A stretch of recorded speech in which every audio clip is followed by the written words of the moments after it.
Hey, what's up, you guys? It's Dahmuffinman, and today, welcome back to another episode of StoryTime! Yeah, baby!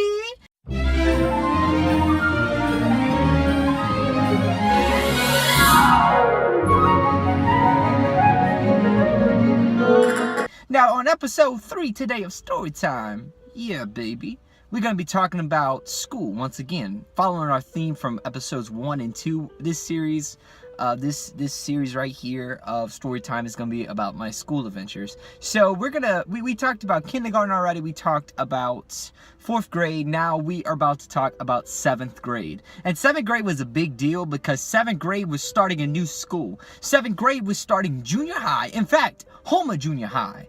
And now 7th grade was not my best year. You know, being a 7th grader, being one of the new kids on the block in a school that is a lot larger than the school that you went to for 6 years can be very scary, very different, especially when this school blends together a lot of the local schools and there's a lot of people you just don't know. And so I was depending on my friends that I had from elementary to go back and to carry on our adventures together, to live our lives together, to grow together at this new environment. However, whenever I got to this school, I soon found myself lost and abandoned because my friends that I had in elementary didn't want to be my friends anymore. And they didn't necessarily say it that way, but they're pretty much like, hey, look, we got friends here waiting for us already. Look, we just don't need you, okay? And I found myself abandoned. I found myself alone. I felt myself very lonely.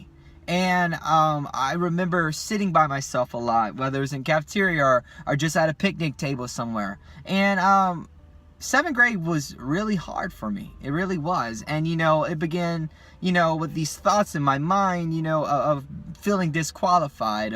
It began, these thoughts in my mind of not feeling good enough. It began to circulate these thoughts in my mind that if I wasn't here, then maybe these people's lives would be so much better. And you know, reflecting on it today, obviously that's not true. You know, where I didn't have any friends then, it was really hard. However, in 8th grade, you know, there was a turning point for me.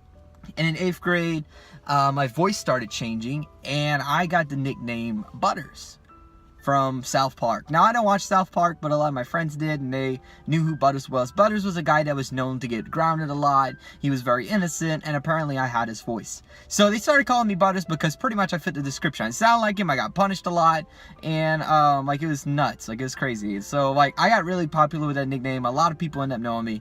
And in 8th grade, I kid you not, but I used to hug like 100 girls a day. It was just nuts. It was crazy. That would be like my entire lunch. I would just like hug girls like all lunch. Like it was awesome.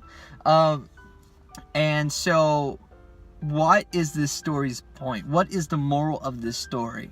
Well, I'm glad you asked. See, I want to tell you about this story that, since it's story time, you know, I want to tell you this story that happened to me like last week. So work's been really crazy for me.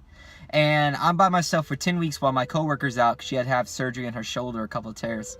So I didn't get a lunch break one day, and I was really hungry. And we have this chicken tender place, chicken finger place here in Houma called Raising Cane's. And so I was like, okay, cool, I'm gonna go pick up some Raising Cane's.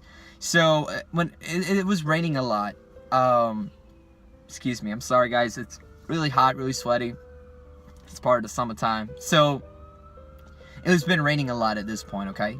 And like I get on that side of town to go to Raising Cane's, and the sky's like black. It's like dark and ominous. It's ridiculous. And like at that moment, I could have just turned around, went home, and said, you know what, Raising Cane's just isn't worth it. But instead, I pursued and I pressed in and I went ahead and I got it. And the moment that I got my Raising Cane's, everything was nice and beautiful. It was like there was no storm in sight, there was no gray in sight. And you know, my point about this, the reason I'm saying any of this and the reason I'm saying all of this, period, is just because, you know, sometimes whenever we approach things in our lives, we come to things in our lives and they look so much greater than us. They look so dark. They look so difficult. And sometimes they really are. But whenever we push forward to a goal in our life, when we push forward and we pursue something, whenever we push in with resilience, okay? Whenever we push that relentless effort out, you know, and we achieve that goal, suddenly things don't look as bad as we thought they were. And that's exactly what I would explain the moral of this story time is. You know, I didn't have friends. I was sad. I was lonely. I was depressed.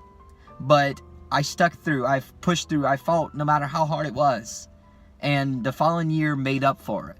You know, I got more friends, I got new friends, and you might find yourself in the same boat. There might be a new environment that you just became a part of, whether you're like me and your friends abandon you, or whether you just moved to a new neighborhood or a new apartment, or maybe you just find yourself facing something that's so much farther greater than you, or it seems like it's so difficult, like it's gonna eat you alive, like it's gonna skin you alive, you can't sleep at night, and your mind is just a distraught place, you know, whatever it is that's bothering you. I want to be here to encourage you today, to tell you to keep fighting, to keep going, because as the moral of this story, when you achieve your goal, things don't seem as bad as you thought they were. Thank you guys so much for watching this episode of Storytime. I know it was all over the place, and it was really all over the place. It really crazy was. But if you enjoyed this story, make sure that you leave a like down below and let me know a time in your life whenever things got super difficult, but you stuck it out and achieved and overcame. And as always, guys, this is Dahmuffinman saying, keep it fresh, have a good day, and God bless.